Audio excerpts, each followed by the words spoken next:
Blake, you want to start before we dive into Goldfinch? You want to start a little bit about with your background? Tell us about your background.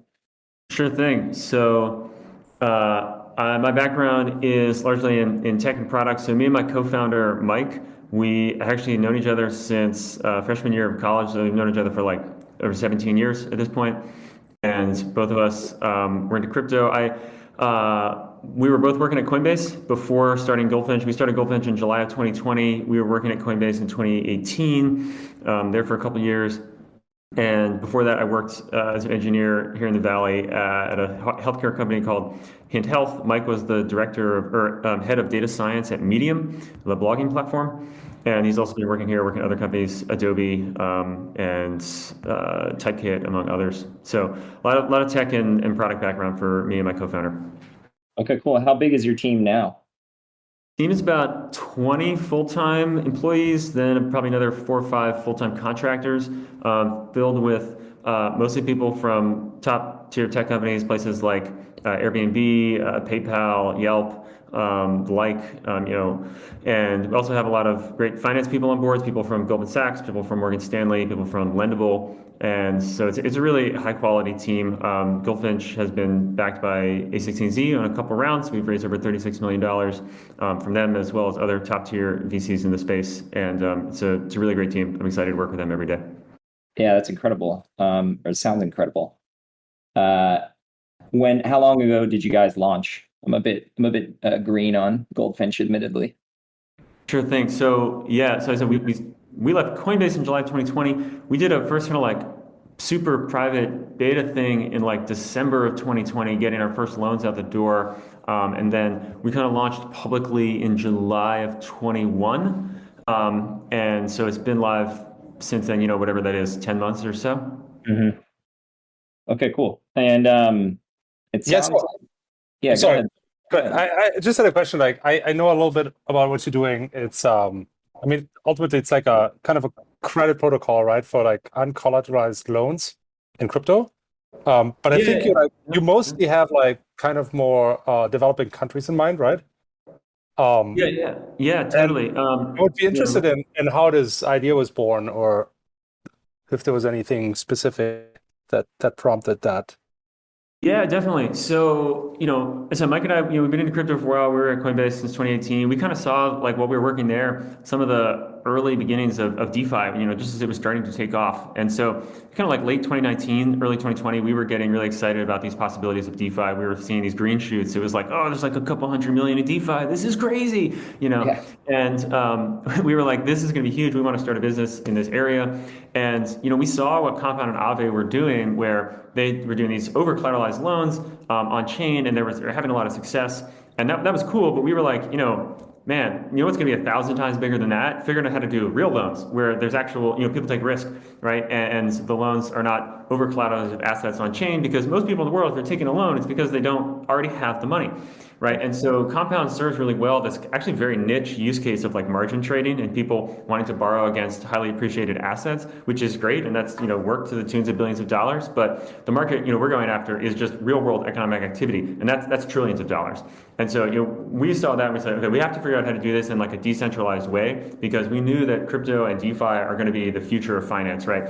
We really see fundamentally that like all of private debt is going to be moving on-chain over the next 5 to 10 years, because you have just so much of a better system. It's interoperable, it's global by default, it's much more transparent. And what that does is it's going to create this like one single credit marketplace. Like we kind of see this similar to the way that like, and I've seen an analogy between like where newspapers were at and the internet, right? So you used to have all these like cities that had their own newspaper, and you still do today, and they had like local newspapers, they would cover their local area, and everything was kind of more very fragmented in this like information marketplace, if you will. Then the internet comes along and it sort of like collapses that together, right? And you've got like this whole one global conversation marketplace that is Twitter and TikTok and things like that. But at the same time, it also exploded it, and it was like so much easier to become a publisher. And now anyone can like make their own content, right? I see the same kind of thing happening with finance. We're going to create this like one single global credit marketplace that everyone's going to tap into, from like the smallest businesses in Nigeria to the biggest institutions in New York. And similarly, on the investor side, everyone's going to be able to tap into these same deals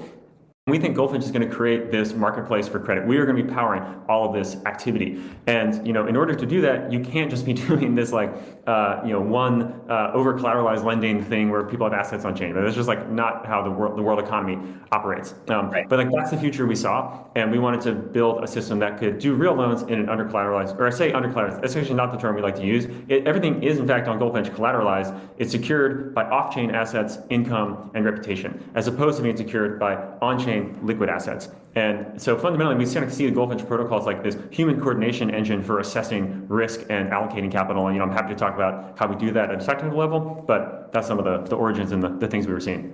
That's a super interesting question that you just raised in my head, was that I was about to say, it's interesting because the kind of, I think the main genesis of over collateralized loans was the issue that you said, on chain, you can't just trust an anonymous person.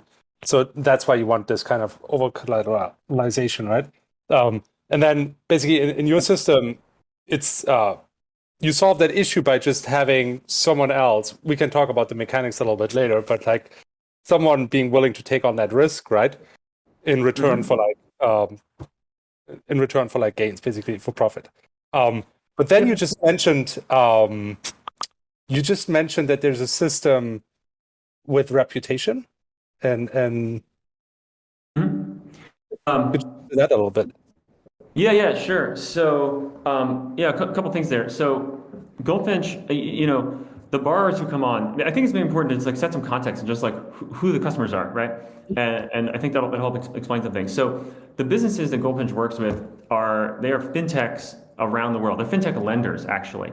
So they use technology in some way to loan money in their local markets, and they use technology to have some edge in how they do that. So an example of a borrower is PayJoy. They have software on they finance smartphones. So you can get a phone with no money down from a store in Mexico.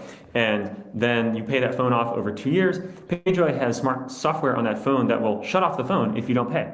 Right, and so it turns out they have excellent repayment rates because everyone wants their phone to work. And there's companies like this all over the world. There's just a huge demand for lending capital. And Goldfinch is a wholesale lender to these businesses.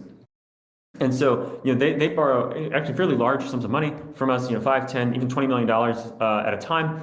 And then they take that in your local capital markets and make many, many smaller loans to individuals and small businesses all around the world. Goldfinch is operating in over 28 countries right now. With borrowers in over 28 countries, and we've loaned out over $100 million, with no defaults, operating for over about a year at this point.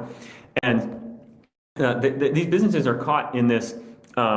They're caught in kind of this gap of financing where if they wanted to borrow a really small amount, they might be able to do that in their local capital markets. But if they less than $500K or something, if they want to borrow a really large amount, maybe over 25 million, they might be able to start getting the interest of Western capital institutions. But that gap in between is really not well served, and it's really an access premium. It's not a risk thing. There are really high quality businesses here. There's structural reasons why that gap exists, such as high interest government bonds that tends to crowd out investment in these local markets, as well as it just simply not being as much capital there. So that's kind of who the businesses are. So they're real businesses. They have reputation to uphold, right? They want to get capital from other people other than Goldfinch as well. They do, and so they have a real thing. They're not like an anonymous borrower coming onto Compound and just saying hey, I want $1,000, right? Assessing individuals is extremely difficult, but assessing businesses is much easier. You can look at financial history, and they present this financial history to the community of backers and LPs that Goldfinch has created. So we have a really strong community of backers and LPs in our Discord is 40,000 people and stuff right now, and we've been doing a lot of these deals. And the backers come and look at this information, those data rooms that the borrowers puts up, and you can look at their website, of course, and they pitch the deal to them. And so that's kind of how that works. There's that reputation piece comes in, and they don't want to look like they didn't pay their loan, and their loan is now going to be forever available for anyone to see on chain if they don't pay, right? But of course, they're also using their track record as a business to present to the community. And so I think this is a really key piece, and it's part of why we started with companies, because one, they can borrow a larger sums from the get-go, and that means that gas costs are actually not a big deal for them, and also because businesses just have a much higher likelihood of paying back, and they're easier to underwrite. So that's fascinating. What does the process look like for a company like PayJoy when you say they come and they maybe present their financials. Do you have like a forum on your website, or what's the medium in which they present that information that the backers can then look at and agree upon? Yep.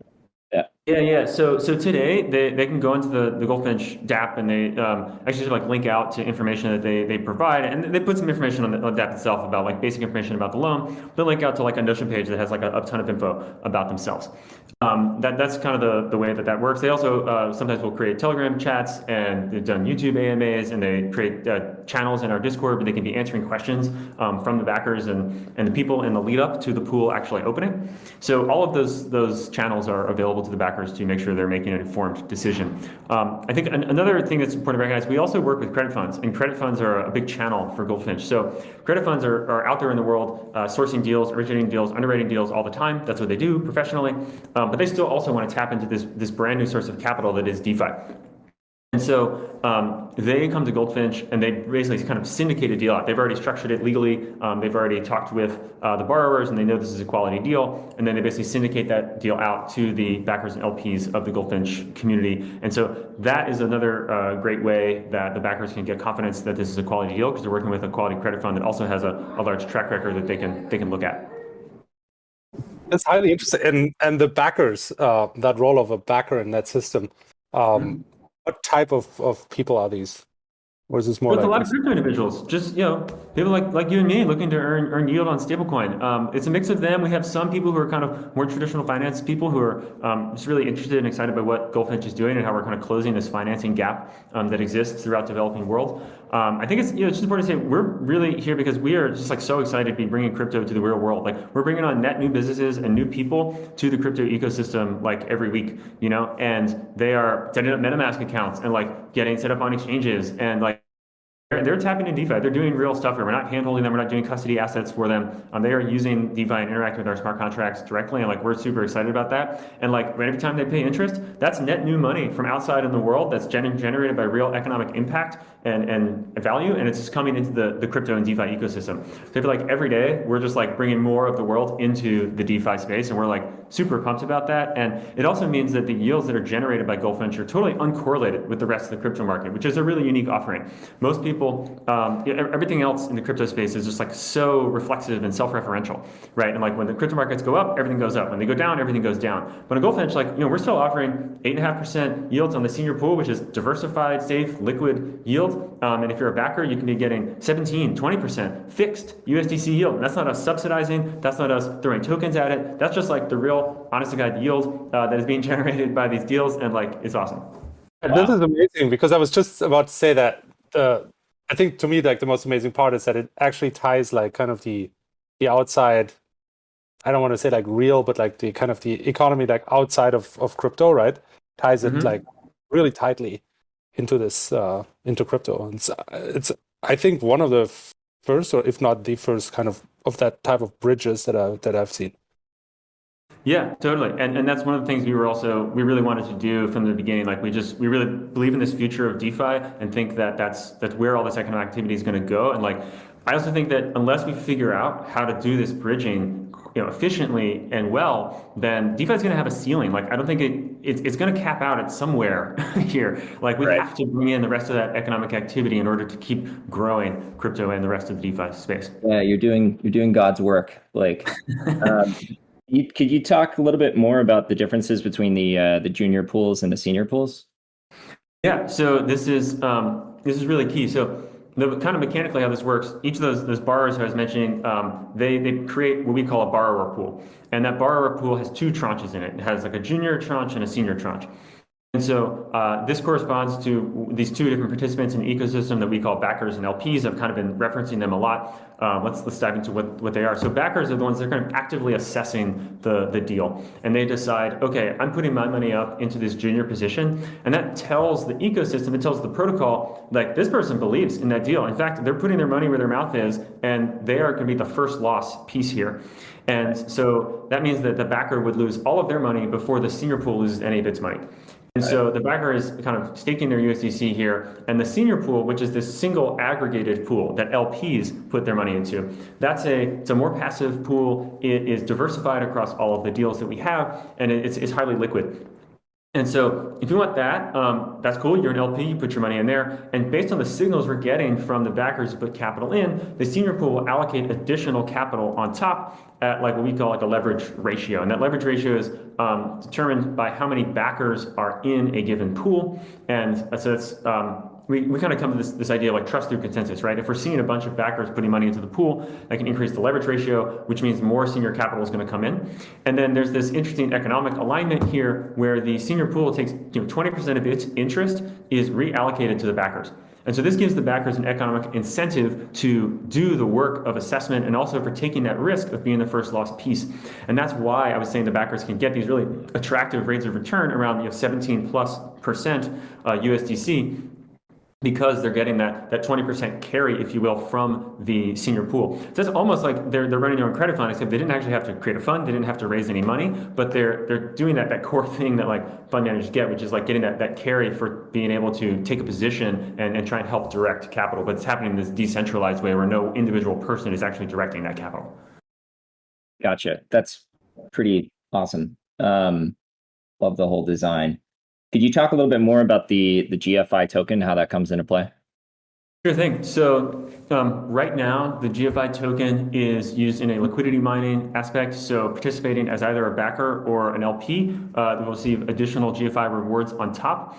We're also, rather soon going to be releasing sort of like a tokenomics V2, which is going to have a lot of other stuff. I can't get into the details right now, but suffice to say, it's going to be really cool. There's going to be stuff for backers and LPs on ways to stake the GFI token. We're also going to be, there's a whole auditor system that is actually outlined in the white paper since the beginning. That's a system where, sort of like a proof of stake network, people can stake the GFI token in order to be selected as an auditor. Auditors perform some human level checks on borrowers, and that will get them additional payment, in the form of the fees that are generated by the protocol. So the protocol is actually I'll get to the fees in a second. Then like there's a third thing we'll probably do with borrowers, where they will also be using the token as potentially some form of staking on their pools. A lot of this is going to be outlined in some of our upcoming tokenomics V2 post.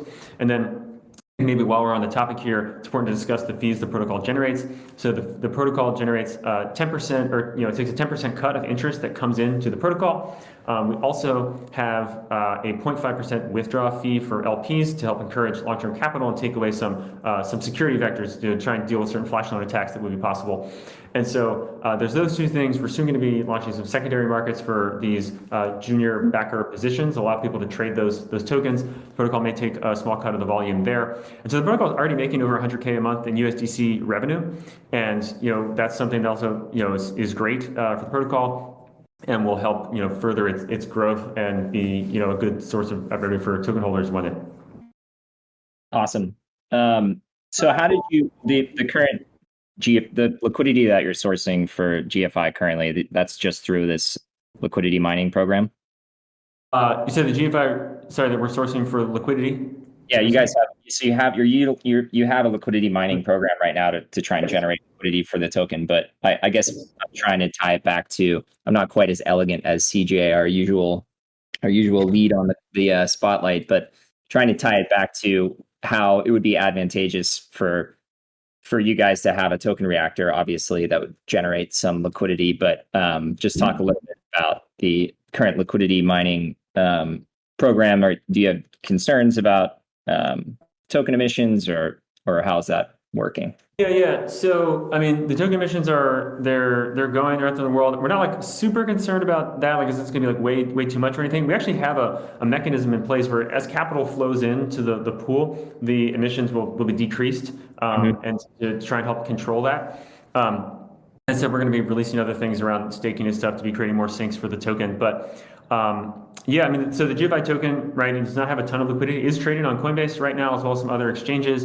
Liquidity is relatively light, and so this is part of why we're excited to potentially be working with Tokemak. I think there's going to be a lot of awesome stuff coming out of Goldfinch over the coming months, and that there will be generating a lot more interest in the token. I think we're going to be needing more liquidity, and so we're excited to be working potentially with Tokemak, and I think it could be really impactful for the Goldfinch community.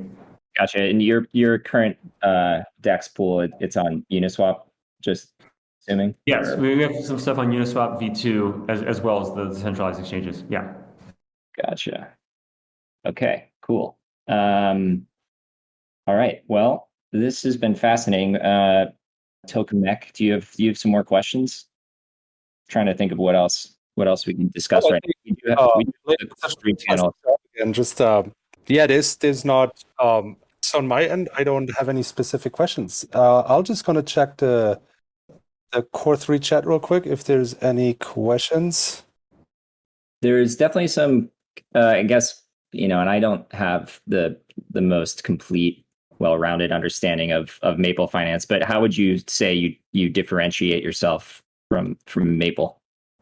I'm sure. Oh yeah, for sure. Different, but yeah, it's pretty different actually. So I mean, if you talk to Maple, they actually just view themselves very differently. They view themselves like an infrastructure provider, kind of helping institutions do borrowing through like smart contracts they create. But their pools are all isolated, right? It's all like a bunch of little islands. And I view it's not really a cohesive network or protocol in that way. They're more like sort of like just creating some smart contracts that other people can use, but they're all independent. For the most part, the Maple token sort of does this security aspect across them, but they're not like fully connected in my view. Whereas we have this global senior pool that automatically diversifies capital across all of the deals and automatically does that in according to rules within the protocol. So we view this as really a true human kind of risk assessment coordination system that we're building with this protocol. I'd say also we and all those pieces kind of fit together, right? Like the backers need the LPs need the backers, and the borrowers need the backers to assess them. That's like a whole really cohesive unit that we have built to be able to scale in a decentralized way as well. And the auditor system helps that at that as well, to really scale in a decentralized way, as well as have really strong network effects that are going to be very hard to displace, because it's not just like, oh, well, I could cut you out and go directly to this borrower. It's like, well, no, because you want the LPs to give you this extra capital, and the backers are only there to do that because of the LPs, right? Everybody needs each other. So I view this as a really nice cohesive system that's there for the network effects. Also, it's importantly just on who we're going after, right? So we're going after these real world businesses. Like we want to get people from outside the crypto ecosystem into crypto, and we're doing this already in 28 countries with many different borrowers. Whereas Maple is very highly focused on market makers and traders within the crypto ecosystem, and just kind of very large institutions doing $100, $200 million at a time. And like, that's cool. It works for them. I don't have anything against that. But I think what we're doing, to me, is just like a fundamentally more exciting, challenging, and scalable business. Yeah, I mean, I'm very impressed with Goldfinch from this. I'm glad that you came in here. It sounds like incredibly important infrastructure for especially bringing in non-crypto native businesses and familiarizing themselves with the power of DeFi. If you had to, how do I phrase this? Give a pitch to our community as to why they should vote. Well, I mean, this whole thing has been a pretty solid pitch, but I guess like kind of blue sky, your dream world scenario where the world is utilizing Goldfinch's infrastructure, maybe just a high level pitch to try and sway the voters. Yeah, I mean, as I said, I think we're doing a lot of awesome work to help bring the real world into the crypto ecosystem. And I think Tokemak can be incredibly important in helping us get liquidity on the GFI token, which, as I said, is going to be helpful for making this protocol run, right? The auditor system, especially, which we're going to be launching soon, is going to be a key piece of that, as well as the staking mechanism. People are going to need GFI. There's going to be a lot of action going in and out, so we need liquidity on that token in order for this to all work. I think Tokemak can be an important part in helping us get there. I also think there's other partnership opportunities down the road. So we actually just launched a curve pool for FIDO. So FIDO is our C token-like instrument that you get when you supply into the senior pool. It is your receipt on that. It's very similar to a C token.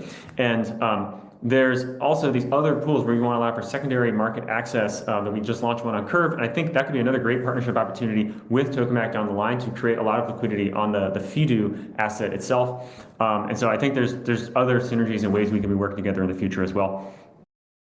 Okay, that was a pretty great answer.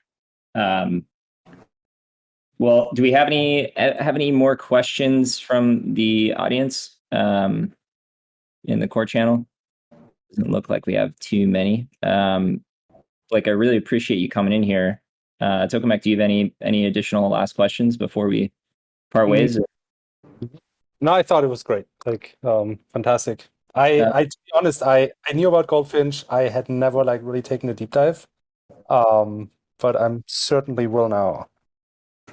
I'm really glad to hear that, guys. And we are hopefully really excited to be working with Tokemak. And if there's anything else I can do, please reach out and come check out Goldfinch. Yeah, one more question, which perfectly into this is where should people go if they want to find out more about Goldfinch? Is it more they can hop into our website at goldfinch.finance, or also we're on Twitter at goldfinch_fi. Okay, perfect. All right. Blake, thanks so much, man, for coming in. Really appreciate your time. That was a beautiful, wonderful, optimistic DeFi future high level overview of Goldfinch. So we appreciate your time and best of luck in Core 3. Yep, best of luck. Awesome. Thank you guys very much. Bye. Thanks everyone. Talk to you soon.